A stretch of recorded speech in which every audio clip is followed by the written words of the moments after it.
Hello everyone, today we'll talk about how to fix or how to solve the problem of not installed on the application of Messenger. You will go to settings. Here you will go to apps, default apps, app settings. In this list you will scrolling down until you find this window here of Messenger.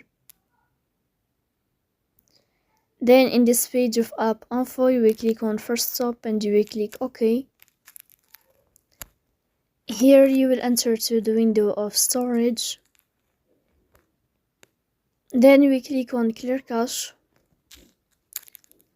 In the end you can turn off your phone and you can restart your phone again to fix that problem. So that's all. Don't forget to support us by like and subscribe.